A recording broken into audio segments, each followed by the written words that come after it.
আমার একটা ধারণা ছিল সালাউদ্দিন ভাইকে যেহেতু আমি মানা করছি উনি হয়তো আসবে না। গণ অধিকার পরিষদ ছেড়ে আসার কারণ নূর হক নূর ছাত্রলীগ করে, সে থাকলে আমরা থাকবো না। জামায়াত বলছে যে নভেম্বরেই গণভোট হতে হবে, আপনি জানেন নিশ্চয়ই। সম্ভব নাকি যে নাগরিকরা 48টা পয়েন্ট পড়ে পড়ে হ্যাঁ এবং না ভোট দেবে? একটি পক্ষ বলে যে আপনি বিএনপির দালালি করছেন। যখন জামাতের জাতীয় পার্টির সাথে বন্ধুত্ব ছিল তখন কি তারা দালাল ছিল? আওয়ামী লীগের ক্রিমিনাল না, শুধু বিএনপিরও যদি ক্রিমিনাল থাকে আমি কি তার বিচার চাইবো না? বাংলাদেশের আওয়ামী লীগ তারা কি এই সুদের ব্যবসা করে?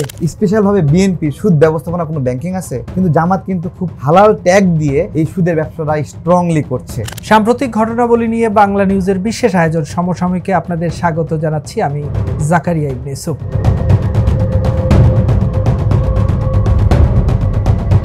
আজ আমাদের সঙ্গে এমন একজন আছেন যিনি 2018 এর কোটা সংস্কার আন্দোলন থেকে শুরু করে 2024 গণ অভ্যুত্থানে রাজপথে রেখেছেন সাহসী ভূমিকা।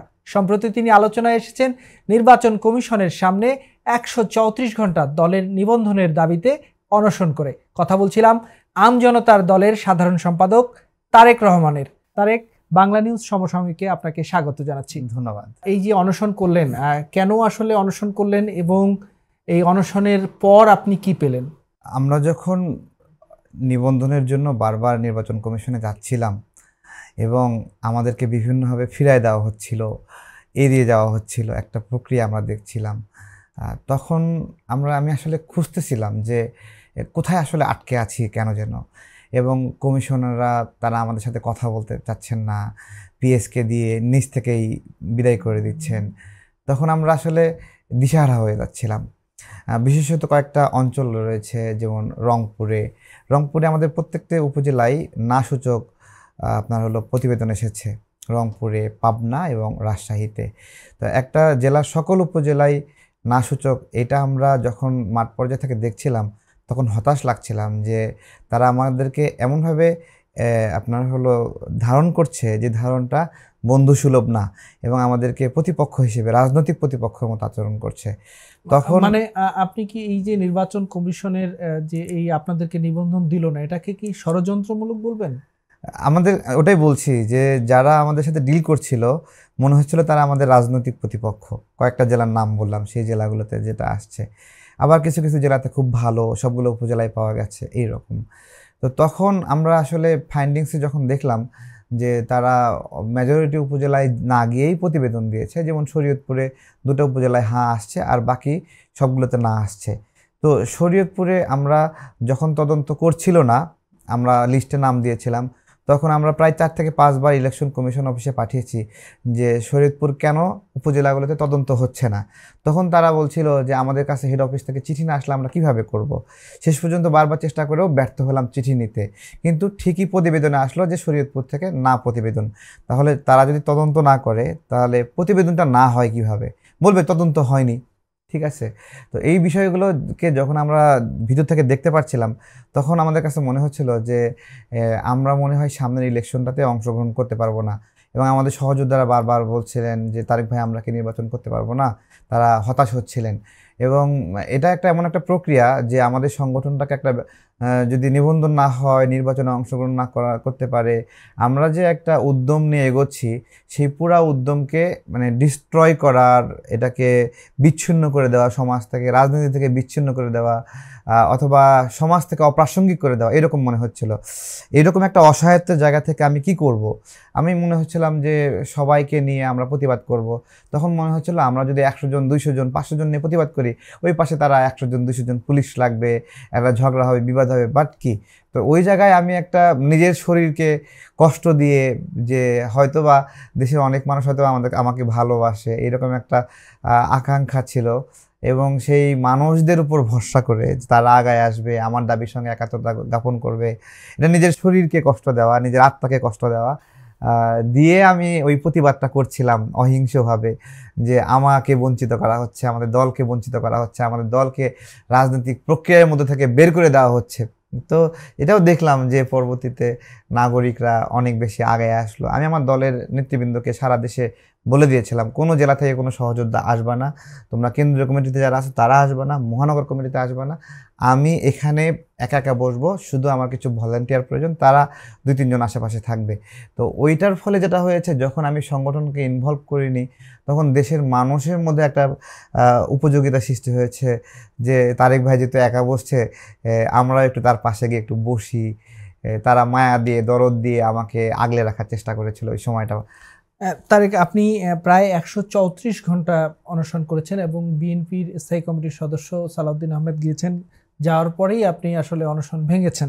তো এই 134 ঘন্টায় আপনি আসলে কার্যত কি পেয়েছেন? আপনার দলের নিবন্ধনের ব্যাপারে নির্বাচন কমিশন আপনাকে কোনো কিছু বলেছে কিনা?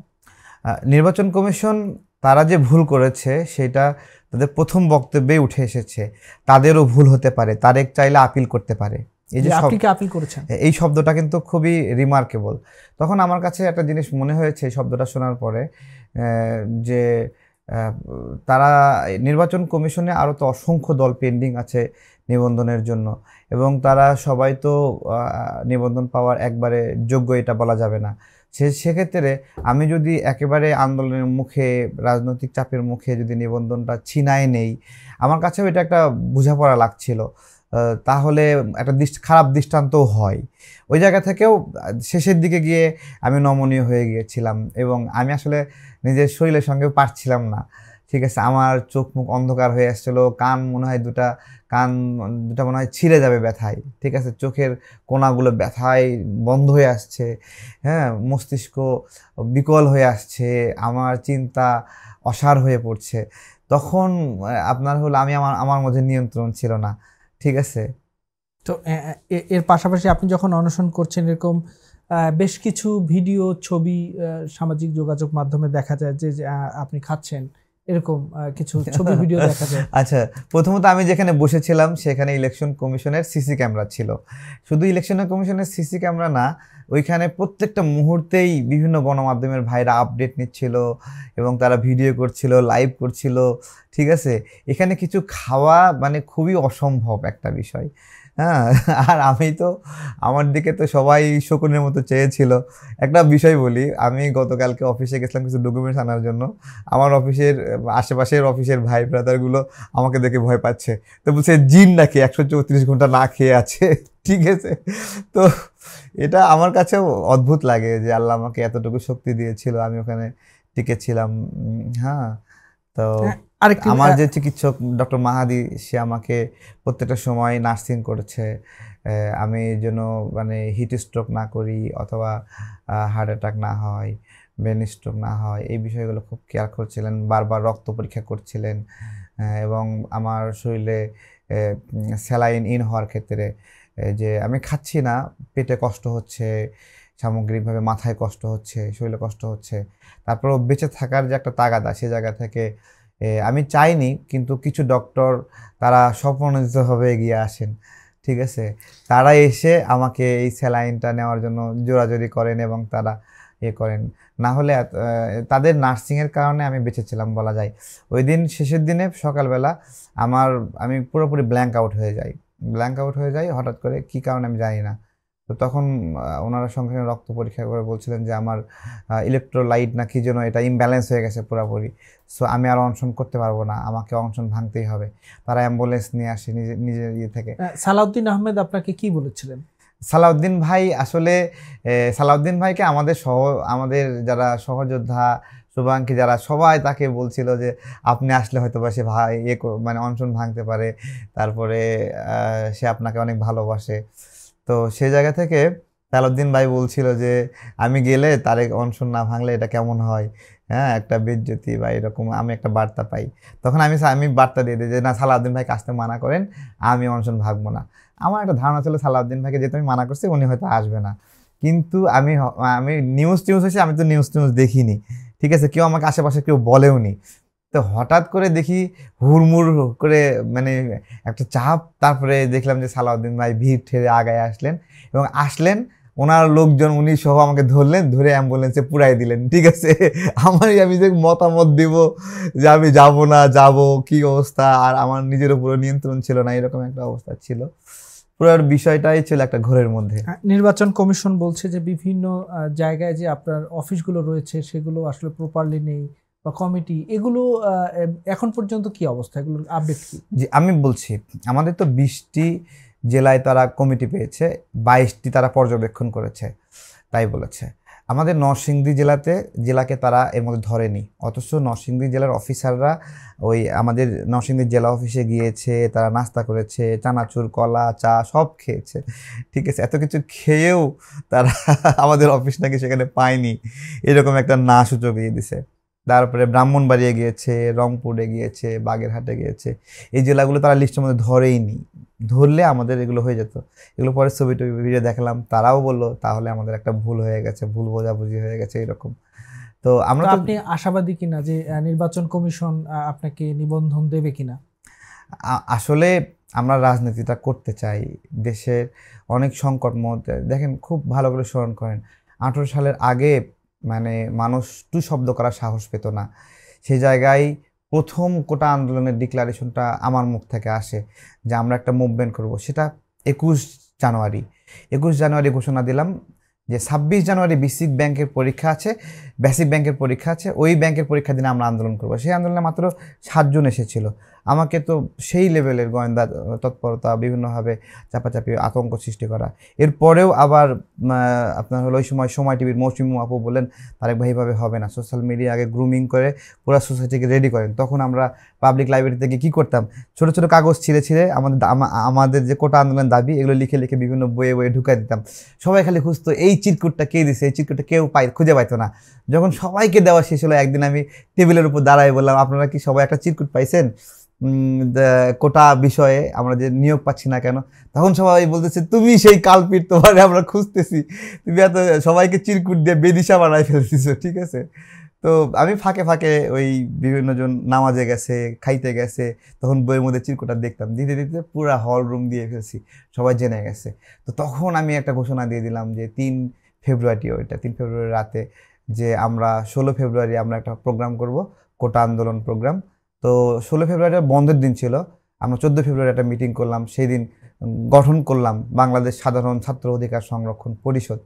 সেই সংগঠন গণ অধিকার, যুব অধিকার, শ্রমিক অধিকার সব কিছুর জন্ম দিল, ঠিক আছে। আর ওই 14 ফেব্রুয়ারি যখন গঠন করলাম তখন একদিন পিছায়ে সবাই বললো যে 16 ফেব্রুয়ারি শুক্রবার ছিল, এটা পিছাই দিলে ভালো হয়, শনিবারে প্রোগ্রাম। শনিবারে যখন প্রোগ্রামের সকালবেলা আসলাম আমি, পাবলিক লাইব্রেরি সবাই বলছিল যে আপনি যে কনফিডেন্স ওরাকলে এগুলোতে যাওয়া আসি করেন, ওখান থেকে যদি 100 ছেলে পেলে আনতে পারেন তাহলে আমরা নামবো, না হলে একবারে হাওয়ার উপর নামবো না। তখন আমি খুব টেনশনে ছিলাম যে ওরা যদি না আসে। মাত্র 10-12 জন আসলো, তখন তাদেরকে নিয়েই ওই পাবলিক লাইব্রেরির মাঠে বিভিন্ন দাবি দাওয়াগুলো ফেস্টুনে রং দিয়ে আমরা আরিফ, তারপরে মিনা আলামিন সহ আমরা লিখছিলাম। এরপর ফেস্টুনগুলো নিয়ে ভিতরে যাব, এর মধ্যে দেখি যে বাহিরে মুক্তিযোদ্ধা সন্তান কমান্ডের ছেলে পেলে 4টা মাইক 10-12টা বাস নিয়ে আইসা দখল করে ফেলছে। এখন তো বুক ধুর করতেছে, শিয়ালের মতো, মানে 1 পা আগেছি 2 পা পিছাচ্ছি। ভয় তো কাজ করে, ভয় আমিও পাই। তো তখন আপনার হলো পাবলিক লাইব্রেরির ভিতরে গেলাম, সবাইকে বললাম আমরা তো মাত্র 10-12 জন আছি, আপনারা কি আসবেন? তারপর অবশ্যই আসবো, এতদিন ধরে। না এটা public library, Dhaka public library. তখন সবাই বললো হ্যাঁ আমরা যাব। তখন পুরো লাইব্রেরি ফাঁকা করে প্রায় 1,500-এর মতো স্টুডেন্ট, 1,500-2,000 হবে এরকম, সবাই বের হয়ে আসলো। আমরা স্লোগান দিতে রাজপথে নেমে পড়লাম। তারপরে আমরা মাত্র 1,500-2,000 ছিলাম, কিন্তু আমরা যখন গেলাম সেখান থেকে কই থেকে জোয়ারের মতো মানুষ আসে, মানে আশেপাশে সবাই খালি ঘুরছিল কখন প্রোগ্রাম শুরু হবে, কিন্তু সাহস করে আগে আসছিল না। যখন আমরা নেমে গেছি তখন সবাই হুড়মুড় করে আগে আসলো। এটা ছিল আমাদের ওই সময়ের আন্দোলনের একটা অনুভূতি। আচ্ছা, আপনি কোটা সংস্কার আন্দোলনের কথা বললেন, আপনি আপনার সাবেক সংগঠন সাধারণ ছাত্র অধিকার সংরক্ষণ পরিষদের কথা বললেন। আপনি আসলে তো নূরের সাথে রাজনীতি করতেন, ভিপি নূরের সাথে, তো এই গণ অধিকার পরিষদ ছেড়ে আসার কারণ কি? প্রথমত নুরুল হক নূর, তাকে ছাত্র অধিকার সংরক্ষণ পরিষদে অন্তর্ভুক্ত করি আমি, ঠিক আছে। এবং আমার খুব মনে আছে রাশেদ খান তখন শর্ত দিয়েছিল নুরুল হক নূর ছাত্রলীগ করে, সে থাকলে আমরা থাকবো না, ঠিক আছে, তাকে বের করে দিতে হবে গ্রুপ থেকে। তখন সবাইকে এই দাবিটা কে বলেছিল? রাশেদ খান বলেছিল। তখন আমি আলাদা গ্রুপ খুললাম, গ্রুপ খুলে নূর সহ একটা গ্রুপ আর নূর ছাড়া একটা গ্রুপ এরকম। তারপরে নুরুল হক নূর একদিন পরে বলতেছে, তারেক ভাই সবাই কেন যেন থেমে গেল, আন্দোলন কি হবে না, গ্রুপে কেউ মেসেজ দিচ্ছে না, ঠিক আছে। তখন আমি নুরুল হক নূরের সাথে কথা বললাম না। নুরুল হক নূর ওই দিন ওই রাজু ভাস্কর্যের ওখানে একটা বক্তব্য দিয়েছিল, সম্ভবত মাছরাঙ্গা টিভি নাকি একটা টিভিতে, বা দীপ্ত এরকম। তো তখন ওটা দেখে আমার খুব ভালো লাগছিল, ঠিক আছে। তখন আমি মনে করলাম যে রাশেদ খান চলে যাবে, ঠিক আছে, নুরুল হক নূরকে আমাদের দরকার, সে খুব ভালো বলে এবং মেধাবী। তখন আমি গ্রুপে বললাম যে নুরুল হক নূর আমাদের গ্রুপে থাকবে, আপনারা যে যাই বলেন সব মতের মানুষকে নিয়ে আমরা এই আন্দোলনটা করব। তখন জোর করে নুরুল হক নূর ভাইকে মানে তাকে আবার এই গ্রুপে যুক্ত করলাম, ঠিক আছে। তো এটা ছিল একটা ইভেন্ট, ছোট একটা ইভেন্ট 2018 কোটা দল আন্দোলনের। থেকে বেরিয়ে সুতরাং গেলেন কেন? মানে আপনার হলো এই পুরা প্রক্রিয়াটার ইনিশিয়েটর ছিলাম আমি, শুরু করি, তারপরে দিন মোহাম্মদ ক্যাট করি, তারপরে মাসুদ ভাই ছিল একজন, উনি ব্যাকগ্রাউন্ডে কাজ করতেন, তারপরে সাকিব চৌধুরী চট্টগ্রাম বিশ্ববিদ্যালয়ের, সেও ব্যাকগ্রাউন্ডে কাজ করতো, এই বাকি সবাই ব্যাকগ্রাউন্ডে কাজ করতো, আমাকে আগায় দিত সব জায়গায়। না, ওই যেটি বলছিলাম যে আপনি আসলে গণ কেন অধিকার আলাদা পরিষদ হলেন? কেন বের হয়ে গেলাম, প্রথমত আপনার হলো আমি লিডারশিপের জন্য এইটাকে উর্বর জায়গা মনে করিনি, ঠিক আছে। যে এই জায়গাটাতে আমি দেখেছি ঢাকা বিশ্ববিদ্যালয়ের যারা ছিলেন তারা আমাকে এখানে খুব বিরক্ত মনে করতেন, ঠিক আছে। এবং আমি যখন যুব অধিকার পরিষদের নির্বাচন করলাম তখন ওদের সাইফুল নামে একজন লিডার ছিল ঢাকা বিশ্ববিদ্যালয় থেকে, সে নির্বাচনের পরে আমি হেরে যাওয়ার পরে সে বলতেছে এইভাবেই আপনার হলো তারেককে হারাতে হবে, ঠিক আছে। হ্যাঁ, তো আমি তখন আমার কাছে খুব খারাপ লাগছে, আমি এই সংগঠনের একজন উদ্যোক্তা, আমাকে সংঘবদ্ধভাবে হারাতে চাই। আমার খুব খারাপ লাগছিল যে এখানে আমার লিডারশিপের জায়গা নাই, এখানের পরিবেশ আমাকে চাচ্ছে না, অ্যাডপ্ট করতে চাচ্ছে না, আমাকে এখান থেকে দূরে রাখতে চাচ্ছে। ওইখানে একটা অনুধাবন ছিল। পরবর্তীতে গণ অধিকার পরিষদ গঠন হওয়ার পরে যখন দেখলাম যে ডক্টর রেজা কিবরিয়া আমাদের বড় ভাই, ওনাকেও বের করে দিচ্ছে, এবং এখানে দেখছিলাম যে কোনো সিনিয়র সিটিজেন, কোনো জাজ, প্রিন্সিপাল তারা আসলে তাদেরকে জুনিয়ররা চেয়ার ছেড়ে দেয় না, মানে গো ধরে বসে থাকে। তখন আমার কাছে মনে হচ্ছিল যে এই জায়গাটা পুরোপুরি একটা অনুর্বর জায়গা, এবং যারা সিনিয়র তাদের এখানে কোনো সম্মান নাই। তখন পুরা সিনিয়রদের কমিউনিটি সহ প্রায় 70 জনের মতো কেন্দ্রীয় নেতা সহ রেজা কিবরিয়া সহ আমরা একটু আলাদা হয়ে আসি সেখানে। এটাই আর কি একটা বিষয় ছিল, আরও অন্যান্য অপরাপর বিষয় ছিল, ওগুলো তো আমি বলতে চাই না। তারেক, আমরা যেহেতু রাজনীতি নিয়ে কথা বলছি, সম্প্রতি দেখেছি যে আগামী 13 তারিখে আওয়ামী লীগ একটি লকডাউন কর্মসূচি ঘোষণা করেছে, এবং ইতোমধ্যে আমরা দেখছি রাজধানী ঢাকা সহ বিভিন্ন জায়গায় খণ্ড খণ্ড মিছিল হচ্ছে, তারপর বাসে আগুনের ঘটনা ঘটছে, অর্থাৎ আগুন জ্বলছে। এটিকে আপনি কিভাবে দেখছেন? ডক্টর ইউনূসের মধ্যে কোনো রাজনৈতিক দায়বদ্ধতা নাই, যেহেতু উনি জনগণের সাথে মেশেন না, জনগণের কাছে যান না, জনগণের পালস বোঝার ক্ষমতা নাই। ওনারা ভেবেছেন এভাবে, বা এনসিপিও যারা আছে তারাও তো জনসম্পৃক্ত কোনো একটা টিম না, তাদেরও অনুধাবন নাই যে বাংলাদেশের রুট লেভেলে আওয়ামী লীগের কতটুকু জনপ্রিয়তা।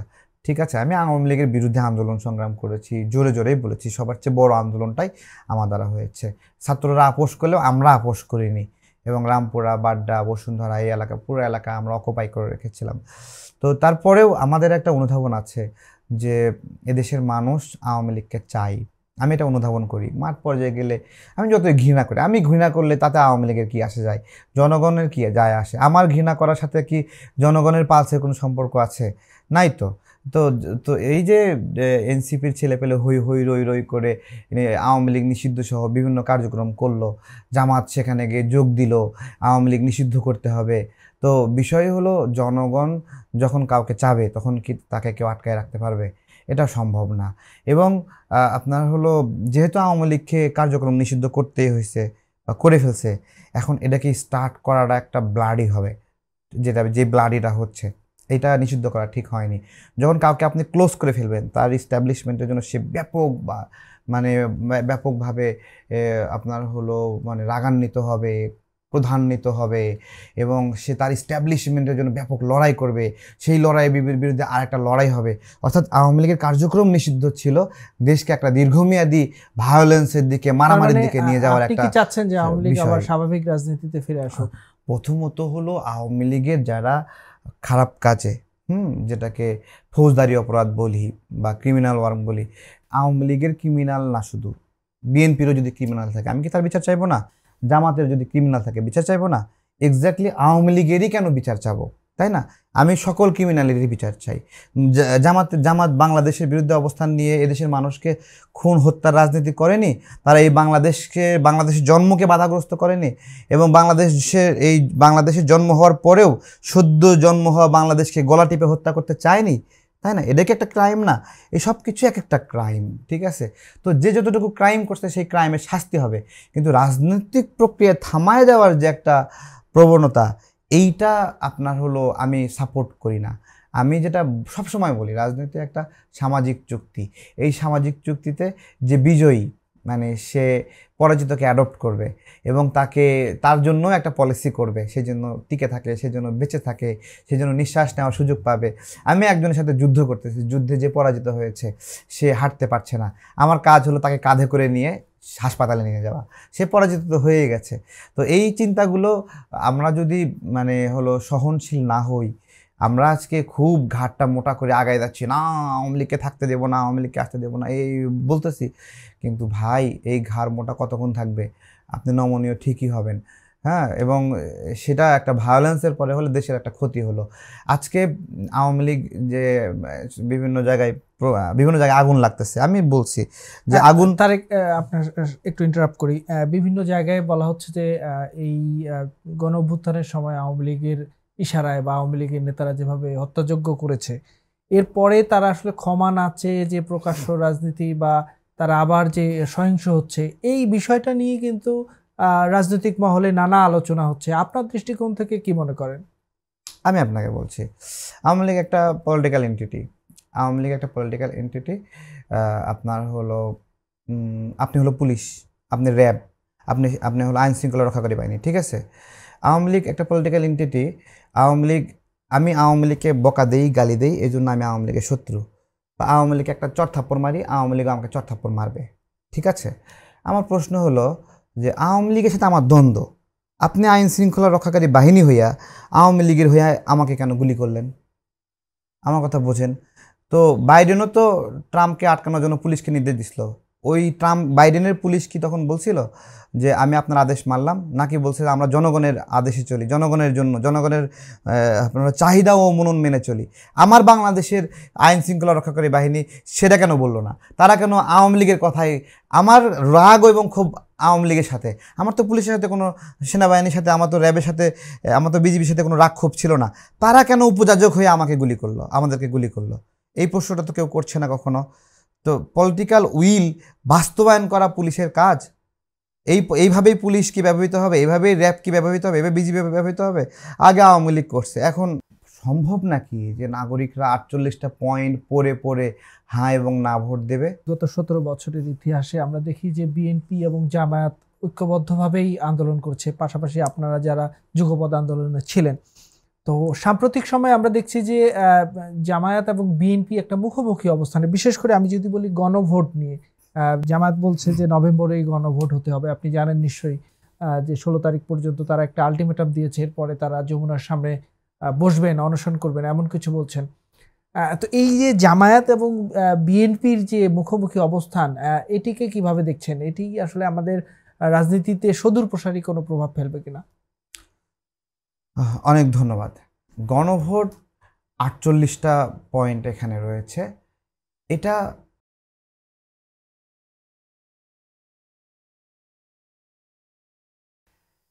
এটা সম্ভব না। জামাত নিজেও জানে এটা সম্ভব না, তারপরেও এটা চাচ্ছে। কারণ জামাত এমন একটা দল, তারা এই ধরনের আপনার হলো অপ্রয়োজনীয় বিষয় নিয়ে বিবাদ করতে তারা অভ্যস্ত।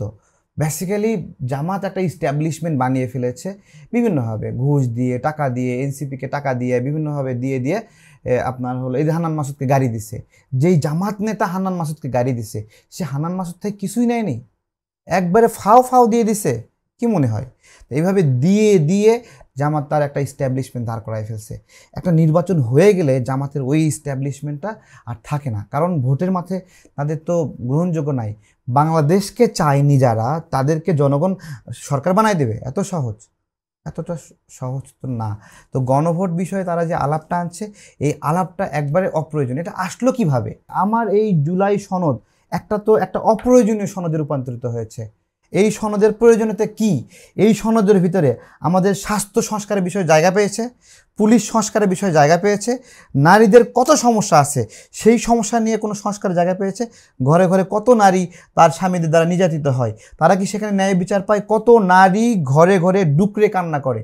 আমার আমার পরিবারের মধ্যে আমাদের পরিবারের নারীরা তাদের হাজব্যান্ডের দ্বারা আপনার হলো হাতের এই অংশ কালো হয়ে গেছে, এই হাত কালো হয়ে গেছে, তাদেরকে তারা কোথাও বিচার পায় না, ন্যায় বিচার পায় না, চুপ করে সহ্য করে তার সংসার করতে হবে। তো আমাদের এই সোসাইটি, এই জুলাই সনদ নারী, পুলিশ আর নারীর বিষয় বাদ দিলাম, নারী হলো সবচেয়ে অপ্রয়োজনীয় বিষয়, নারীর কোনো অধিকার নাই, নারী হলো সমাজে বিরক্তিকর একটা বিষয়, নারীর বিষয় বাদ দিলাম। স্বাস্থ্যটাকে জুলাই সনদে অ্যাডপ্ট করা যাইতো না?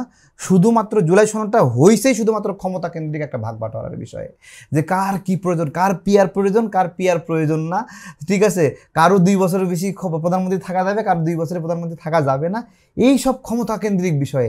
যে এই নির্বাচন কমিশন আপনার হলো গঠনে সরকারি দল বিরোধী দল মিলে ভাগ বাটোয়ারা করবে, প্রধান বিচারপতি নিয়োগে সরকারি দল বিরোধী দল মিলে ভাগ বাটোয়ারা করবে, কিন্তু এই পুরা জুলাই সনদটা পুলিশ সংস্কারকে ধারণ করেনি, স্বাস্থ্য সংস্কারকে ধারণ করেনি। এই সনদকে একটা স্বাভাবিক নাগরিক কেন আগ্রহ নিয়ে এটার পক্ষে ভোট দিবে? আমি তো এটা বুঝি না এখন। আসলেই কি নির্বাচনের আগে একটি গণভোটের প্রয়োজনীয়তা আছে কি নেই, কি মনে করেন আপনি? আমি তো বললামই, আমি যতটুকু লেখাপড়া করছি, অনার্স মাস্টার্স পর্যন্ত পড়ছি, ঠিক আছে, এই সংস্কার কমিশনে আমি যখন বসে থাকতাম, মানে কি সব বলতেছে আমি নিজেই তো বুঝতেছি না। আমি নিজেও যদি না বুঝি, আমার মতো অনেক নাগরিক আছে তারা বোঝে না এগুলা, তাহলে তারা এই বিষয়গুলোতে কি ভোট দেবে? ঠিক আছে। আর এই জুলাই সনদটা পুরাপুরি এক প্রকারান্তে জামাত চেষ্টা করেছে যে মুক্তিযোদ্ধার বিকল্প একটা পলিটিক্যাল ন্যারেটিভ হিসেবে, একটা পলিটিক্যাল কাঠামো হিসেবে দেখতেছে মুক্তিযুদ্ধের বিরুদ্ধে।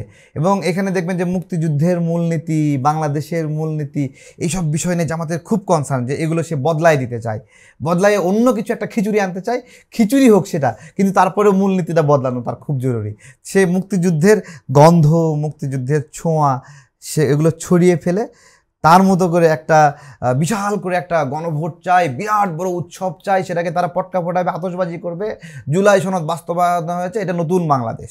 কিন্তু সেখানে স্বাস্থ্য সংস্কার নাই, সেখানে পুলিশ সংস্কার নাই, সেখানে নারী সংস্কার নাই, নাগরিকদের অধিকারের বিষয়গুলো নাই, তাদের রাজনৈতিক ভাগ বাটোয়ারাকে মহান করে দেখানোর চেষ্টা করছে। প্রধান উপদেষ্টা ডক্টর ইউনূস কিন্তু বারবার বলছেন যে ফেব্রুয়ারির শুরুতেই নির্বাচন হবে। এর মধ্যে জামায়াত সহ 8 দল গতকাল বিশাল সমাবেশ করেছে ঢাকায়, আরও সামনে অবস্থান কর্মসূচির ঘোষণা দিচ্ছেন। তো এই মতাবস্থায় কি আসলে ফেব্রুয়ারির প্রথম সপ্তাহে নির্বাচন সম্ভব কিনা, বা নির্বাচন নিয়ে কোনো ঘোলাটে পরিস্থিতি তৈরি হচ্ছে কিনা?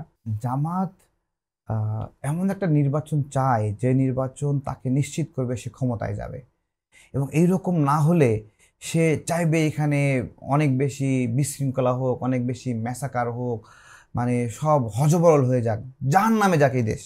বাট সে ক্ষমতায় আসতে পারবে না, এইরকম কনফার্ম না হওয়া পর্যন্ত তারা নির্বাচন চাইবে না। এইটা কেন হচ্ছে জানেন? এইটা বাংলাদেশে জাতীয় পার্টি নির্বাচন করার অধিকার পাচ্ছে না, রাজনীতি করার অধিকার পাচ্ছে না, আওয়ামী লীগ নির্বাচন করার রাজনীতি করার অধিকার পাচ্ছে না। এই যে গ্যাপ, এই গ্যাপে জামাত একবারে মাথায় উঠে গেছে। এই মাথায় যে উঠছে আর নামানোর কোনো উপায় নাই। দেশের অর্থনীতির অবস্থাটাকে আপনি কিভাবে দেখছেন? এবং আসলে অনেক বিনিয়োগকারীরা বলছেন যে অন্তর্বর্তী সরকারের সময় তারা বিনিয়োগ নিয়ে নানা ধরনের কথা আসছে। তো আসলে সার্বিকভাবে একটি নির্বাচিত সরকারের অধীনে বেশি ব্যবসা বাণিজ্য ভালো, নাকি বর্তমান সময়ে? প্রত্যেকটা ব্যবসায়ী তার বাংলাদেশ মানে সারা বিশ্বেই 4 বছর বা 5 বছর পর পর যে পলিটিক্যাল একটা চেঞ্জ আসে সেই হিসেবে তারা ধরে রাখে।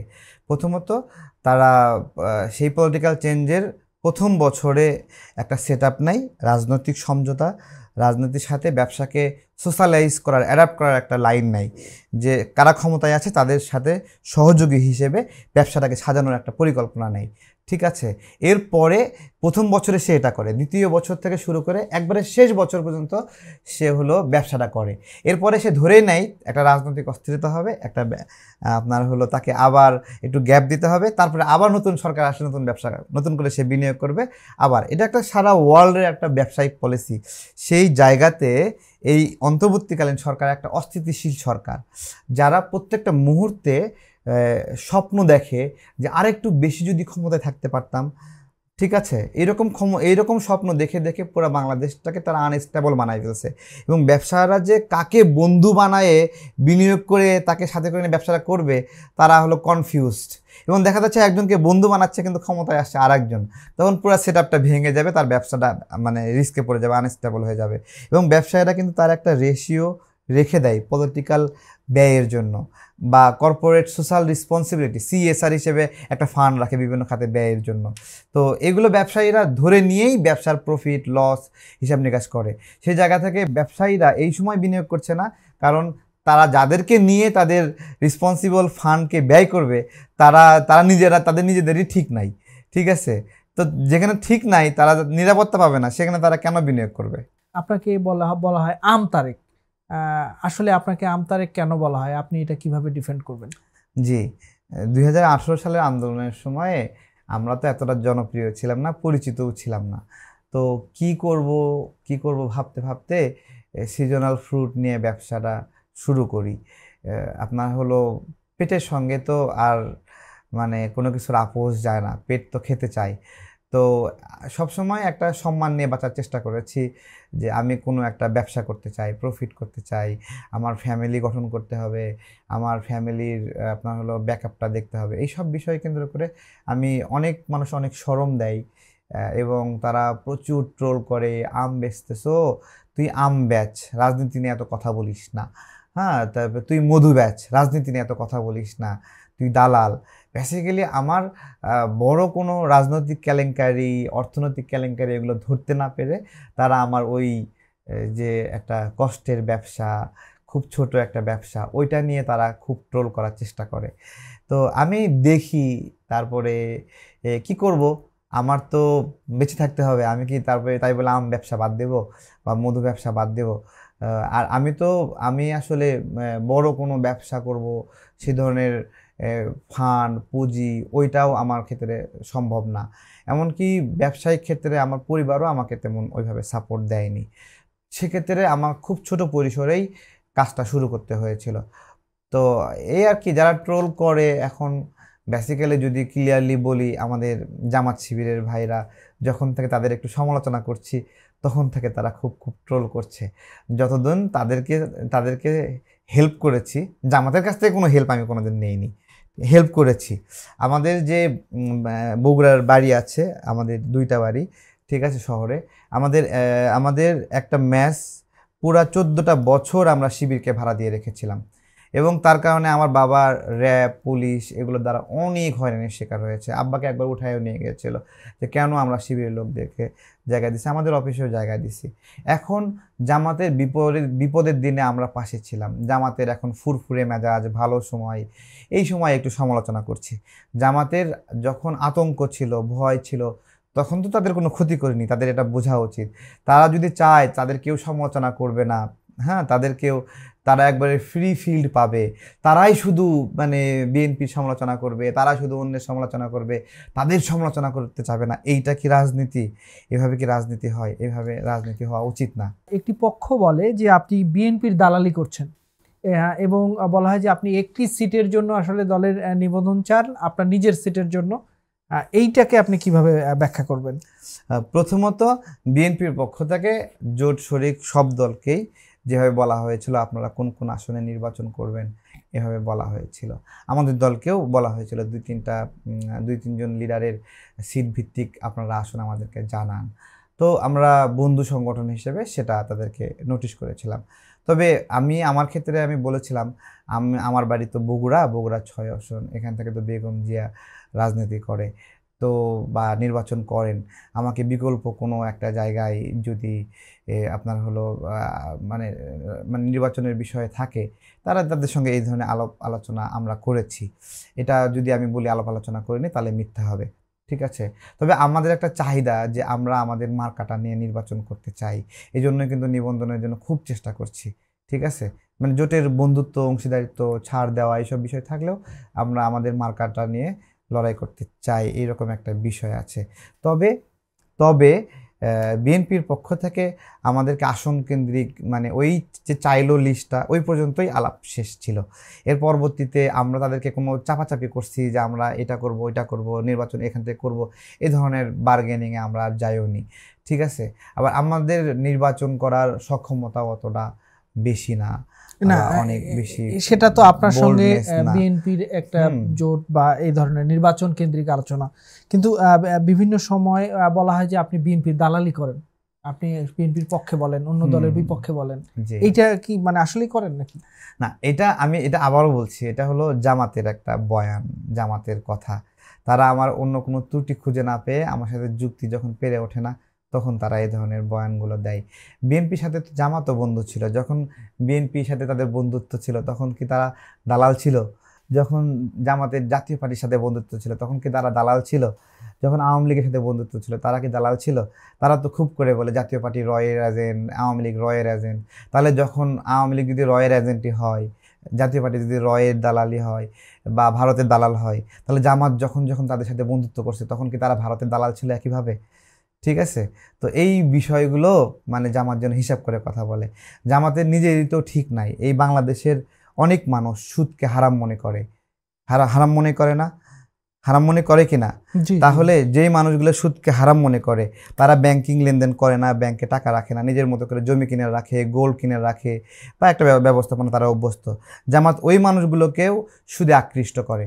কি বলে যে আমাদের ব্যাংকটা হলো হালাল ব্যাংক, ইসলামী ব্যাংক, হালাল ব্যাংক। এবং সেই যে নাগরিকরা যারা সুদকে অ্যাভয়েড করে, আল্লাহকে ভয় করে, যে এভাবে একটা সূরা বাকারার একটা ইয়ে আছে যে সুদ তোমরা দিয়ে থাকো যাতে মানুষের সম্পদের সাথে মিশে তা বেড়ে যায়, আল্লাহর কাছে তা বাড়ে না। অর্থাৎ সুদকে বিভিন্নভাবে মানে হলো না বলা হয়েছে ইসলামে। সেই সুদ ভিত্তিক দেখেন বাংলাদেশের আওয়ামী লীগ, তারা কি এই সুদের ব্যবসা করে? ভালো করে বোঝেন, তাদের নিজস্ব সুদ ব্যবস্থাপনার কোনো ব্যাংকিং আছে? বা বিএনপি, স্পেশালভাবে বিএনপি সুদ ব্যবস্থাপনা কোনো ব্যাংকিং আছে? কিন্তু জামাত কিন্তু খুব মানে হালাল ট্যাগ দিয়ে এই সুদের ব্যবসাটা স্ট্রংলি করছে এবং তারা বলছে এটা হালাল এবং তারা ওই নাগরিকদেরকে তাদের দিকে আকৃষ্ট করছে যারা সুদকে হারাম মনে করে, তাদেরকে বোঝাচ্ছে যে তারা ব্যাংকে টাকা বিনিয়োগ করে না, ব্যাংকে রাখে না, তাদেরকে বোঝাচ্ছে যে ইসলামী ব্যাংকের সুদটা আসলে সহনীয় সুদ, এটা হলো হালাল সুদ এবং এটা আপনারা খেতে পারেন, এটার প্রফিট আপনারা নিতে পারেন। সেই সুদকে অ্যাভয়েড করা মানুষদেরকে পিছনে তারা লেগে তাদের টাকাগুলো তাদের ব্যাংকে এগুলো নিচ্ছে। এই যে টাকাগুলো নেয়, এখানে কি বলছে যে সুদ তোমরা নিয়ে থাকো যাতে মানুষের সম্পদের সাথে মিশে তা বেড়ে যায়, ইসলামী ব্যাংকে যে টাকা রাখে। কিন্তু জামায়াতের সেক্রেটারি গোলাম পরোয়ার বলেছেন যে জামায়াতের সঙ্গে ইসলামী ব্যাংকের কোনো সম্পর্ক নেই। জামাতে এটাই তো, এরা যে পুরো একটা মুনাফিক দল, এদের কথাবার্তা বোঝা যায়। জামাতে ইসলামের গোলাম পরোয়ার বলতেছে ইসলামী ব্যাংকের সাথে তাদের সম্পর্ক নাই, আর আবার আমির বলতেছে যে জামাতে ইসলামী ব্যাংক তাদেরই ছিল, তাদের কোলে আবার ফিরে এসেছে। তাহলে কোনটা সঠিক? আমিরের কথা সঠিক নাকি গোলাম পরোয়ারের কথা সঠিক? ধন্যবাদ তারেক, এতক্ষণ বাংলা নিউজ সমসাময়িককে সময় দেওয়ার জন্য। প্রিয় দর্শক, আপনাদের ধন্যবাদ এতক্ষণ বাংলা নিউজের সঙ্গে থাকার জন্য। পরবর্তীতে আবারও হাজির হব নতুন কোনো দিনে নতুন কোনো অতিথিকে নিয়ে। ভালো থাকুন, সুস্থ থাকুন এবং বাংলা নিউজের সঙ্গে থাকুন।